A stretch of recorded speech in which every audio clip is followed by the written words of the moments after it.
My name is Dr. Eric Bender. I'm a psychiatrist and I specialize in child-adolescent psychiatry, adult psychiatry, and forensic psychiatry. Thank you all for watching my videos on YouTube. I really appreciate the support and all the questions. I'm going to try to talk about some of the series and movies that you've asked me about, talking about mental health and how we see that depicted by the characters and also in the storylines.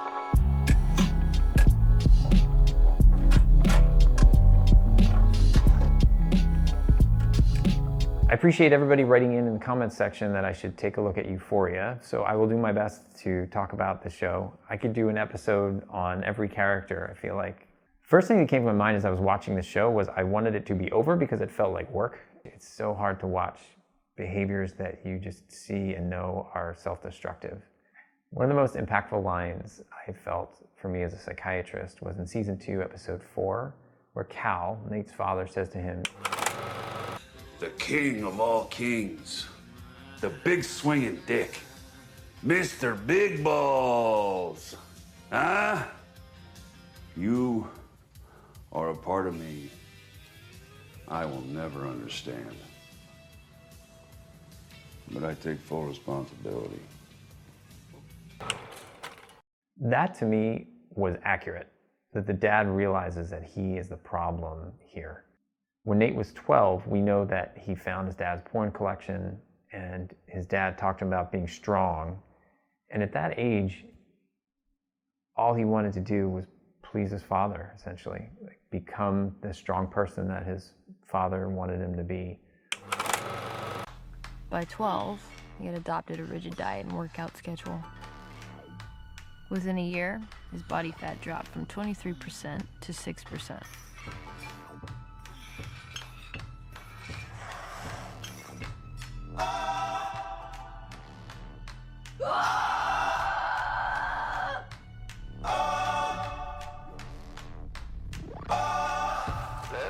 Put the money on it.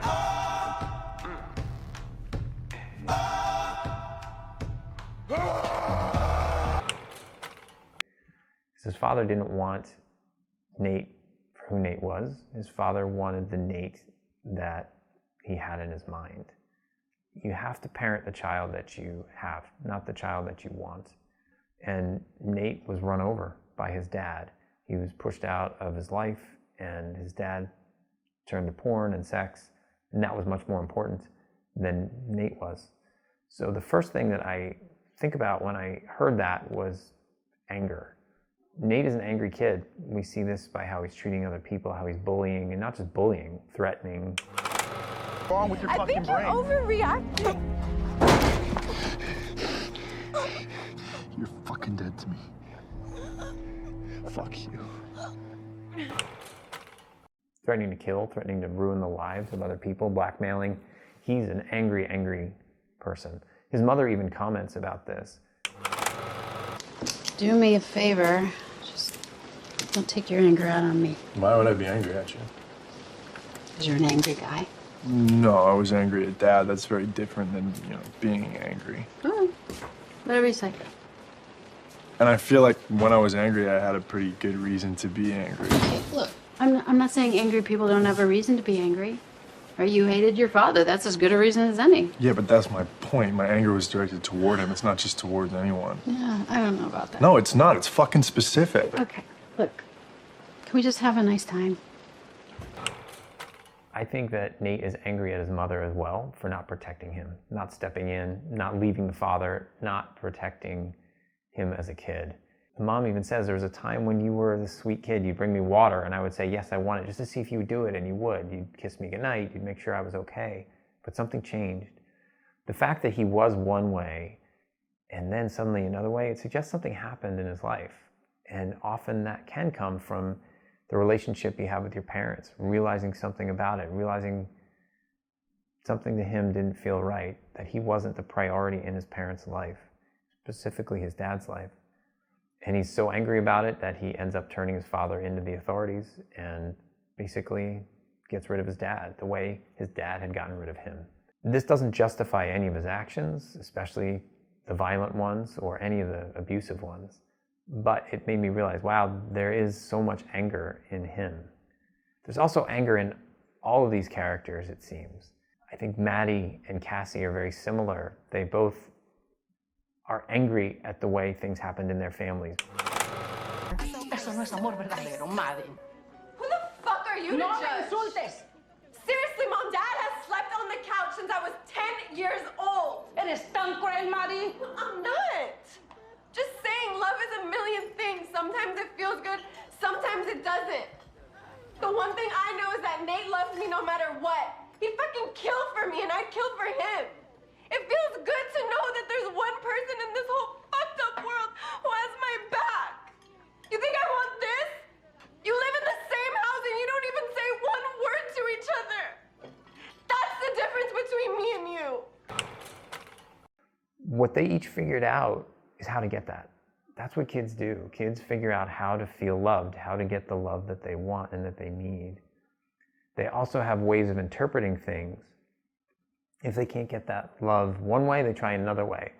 If they're not getting it, oftentimes kids can think, what's wrong with me? Am I asking for too much? Kids will often feel like their needs are a burden. Their need to feel needed and loved by their parents is a burden. In Cassie's case, what happens is she's figured out that she can use sex to get the attention of people. Maddie does the same thing. They're constantly trying to fill that void of not having attention, that void of not having the love from people that they want, particularly a male figure.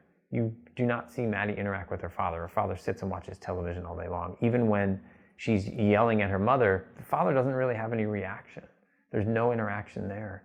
Cassie's father left, came back, manipulated her into opening the garage door in the house so he could steal things to fund his drug habit. There's got to be a lot of anger there too. And again, that idea of anger turned inward can create depression. We see her super depressed. And granted, that's over Nate not being there, but it also seems like it's over her father. And that's continuing through the show. Cassie's love for Nate borders on delusional. Delusional means that despite evidence to show you something is true, you still believe something else. The ritual, the attention to detail, the anxiety and excitement she felt in her stomach. And even if Nate pretended not to notice her.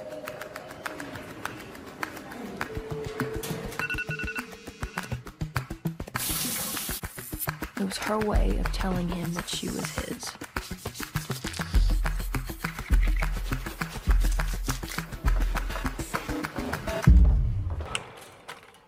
She has what some people might refer to as erotomanic love. That's the idea that someone is in love with you and you're meant to be together, even though that might not be the case.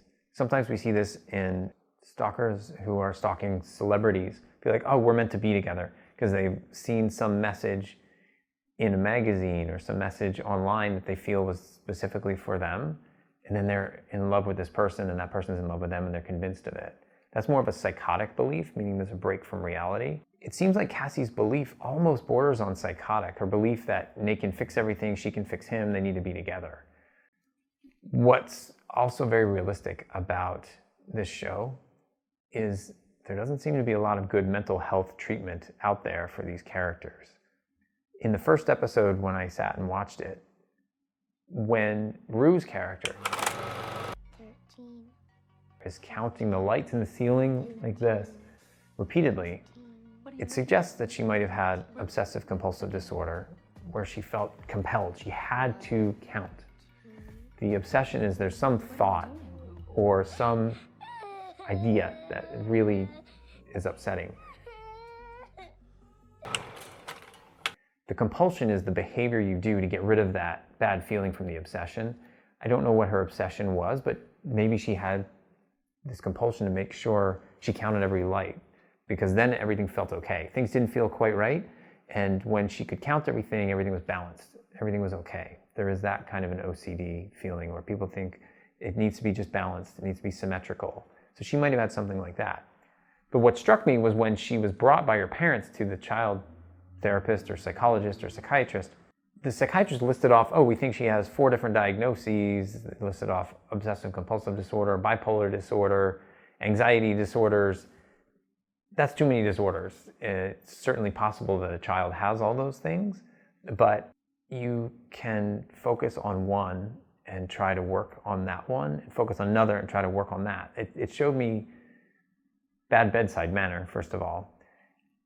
And more than that was the reaction of the mother. The mother next to Rue burst into tears when being told all these things. The message that a kid can get from that is that they cause problems and that they are hurting people and that they are an issue because of their mental health. A kid doesn't understand why the parent's crying. A kid just might think, I'm bad. Whether that played out in how Rue turns to drugs and alcohol, that's not quite clear. What does happen is this confluence of things where she has these mental health issues. She does have anxiety. She does have some obsessive compulsive disorder. She has maybe some generalized anxiety disorder. I don't know that there's clearly the bipolar disorder diagnosis. At the time, she wasn't awake for days at a time that we see. She wasn't grandiose. She wasn't doing things that were out of the ordinary as a child when she's diagnosed with that, which makes me think, again, maybe that's not the right diagnosis. But she describes wanting to feel normal, and the first time she felt like everything was calm was when she was given a medication in the hospital, and that makes her think more about using more drugs to maybe feel something. When I see people who use a lot of drugs and alcohol, it's often because they are really trying to stop feeling a bad feeling, or they're trying desperately to feel something that they don't feel. I think in Rue's case, she was feeling that anxiety. She wanted that to stop. But even more than that, her father was starting to die. What do these feel like? The absolute worst. I used to take care of my dad after school because my mom had to take a second job to cover the medical bills. A state-issued nurse would come by every day for 2 hours, and she'd legit just play Candy Crush on her phone. But anyway, the point is, he had like a bunch of pills.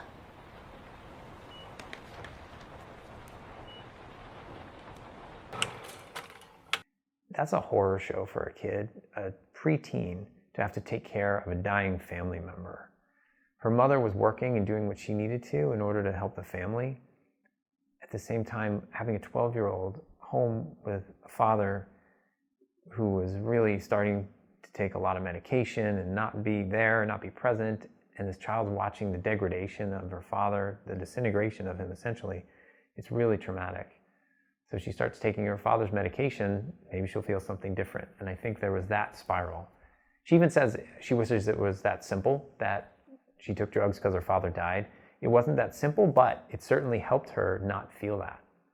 And in the last episode of season 2, she and Lexi are talking, and Lexi talks about being angry. And I think Rue's angry too, that she lost her father, that her father had to die, that she was in the position she was in. When I was most relieved watching Euphoria was finally in season 2, episode 6, where Allie, Rue's sponsor from AA or NA, comes into the house and asks Gia how she's doing.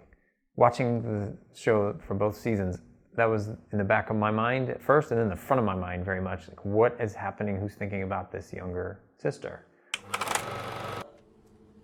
Rue? Rue.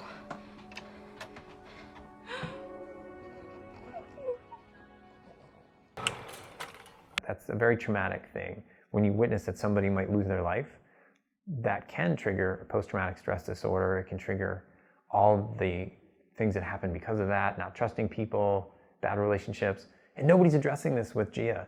So finally he says, you know, it's okay to be angry. And she says, I'm fine. But just the fact that somebody was finally giving her attention, I felt relief watching the show. And I was really glad that somebody did think about her. With Fesco, we start with his grandmother. His grandmother is shown to be a G, as Rue said. His grandma also taught him that despite what they teach you in school, violence is sometimes the best possible way to solve a problem. I spy with my little eye, cracker with a bowl cut.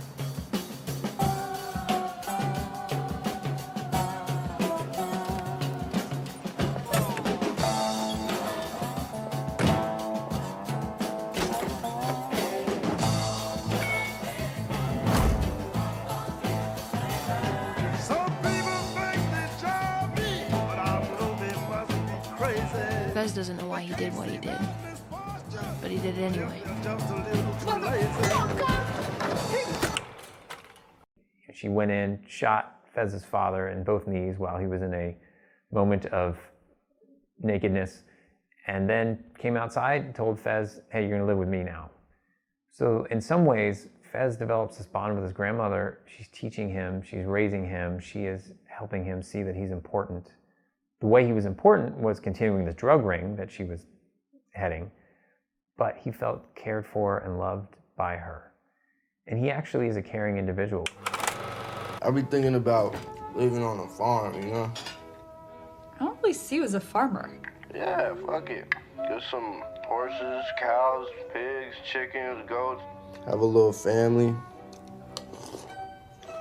Like some little house on the prairie type shit, you know? I don't know if I know that show. We see him develop this relationship with Lexi. He really does care about her. He tells Rue, I'm not selling you any more drugs. You're a friend of mine and I don't want you dying. I don't want you doing something stupid. He has a caring nature to him. Contrast that with his brother Ashtray, who's shooting cops, who's in the bathroom, not listening to Fez. He just wants to take everybody down. There is a concept of sociopathy or being a sociopath, and that contrasts with the idea of being a psychopath or psychopathy. We used to distinguish, we being psychiatrists and forensic psychiatrists, used to distinguish between psychopathy and sociopathy. The idea is that psychopathy means someone was born with an innate inability to care. You use people as pawns in your chess game. You just are callous, uncaring, pathologically lie about yourself. Sociopathy means that you weren't born that way, but the society, the culture you were raised in made you that way. It's kind of the classic comic book villain depiction and origin story. Look at all this bad stuff that happened around them that turned them evil. We don't make those distinctions anymore. Everything falls under the idea of psychopathy or being a psychopath. But we see that almost more with Ashtray than we do with Fez. He's really willing to defend his brother, and he just goes up and cuts people, and he is pretty callous and uncaring.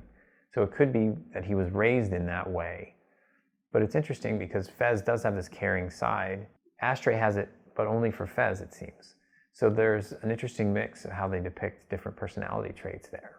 The debate about nature and nurture and how that plays into someone's personality definitely comes out in Euphoria. There are some people who, based on their nurturing environment, or most frequently in these cases, not very nurturing environment, they have gone the paths they've gone because they didn't have that caring. So we can consider Maddie, and we can consider Cassie, we can consider Rue, what she's done, we can consider Fez. All of these people going down these darker paths, even Jules to some degree, is very well adjusted in some ways, yet Jules seeks out all of these sexual encounters that aren't necessarily safe, and clearly unsafe in some cases.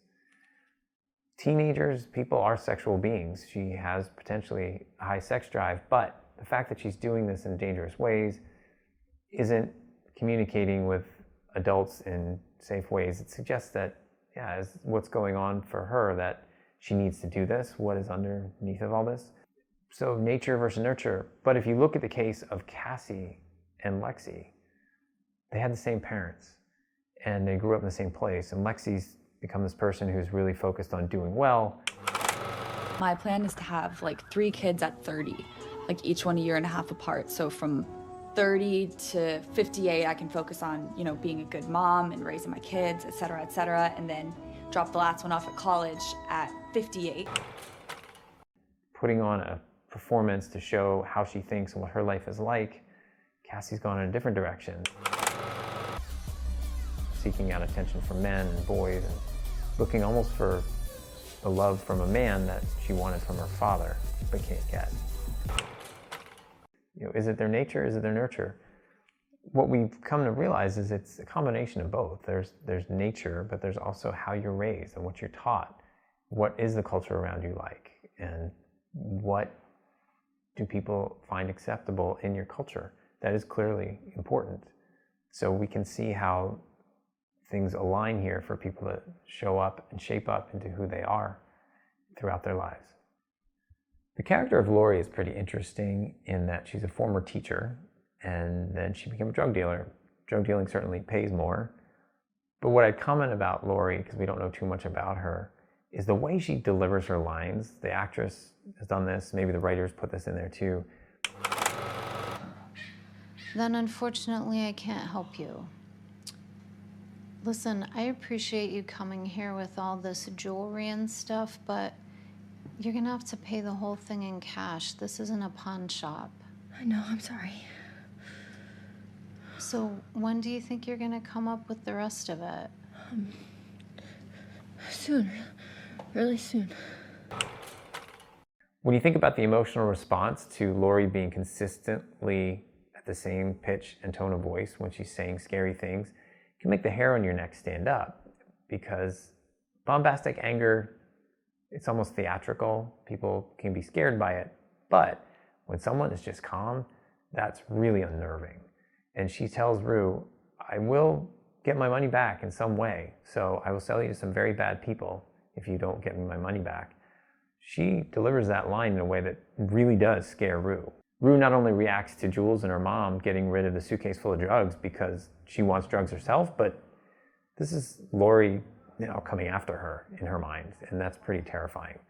So she delivers quite the scary performance. Regarding Rue's drug use, there's been some criticism of the show that it glorifies drug use. I actually think that the writers did a wonderful job in showing that there are two sides to drug use. People wouldn't go to drugs if they were not fun. So there's a depiction of how there is this euphoria that comes from drug use. Yet they do a great job showing the complete opposite side, where there's hopefully rock bottom for Rue, where she's fighting, tearing up the house, screaming at her parents, destroying relationships. That is really important to show both sides. If you just show terrible sides of the drug use and demonizing it, I don't think it would actually draw people in to believe it as much. It sounds more like a public service announcement. I don't think people should use drugs the way it's being used on the show. I don't think people should turn to that. I think they should try to seek help and deal with their feelings. But I think there's a realistic point of view that's being told here that's important to include in the storytelling.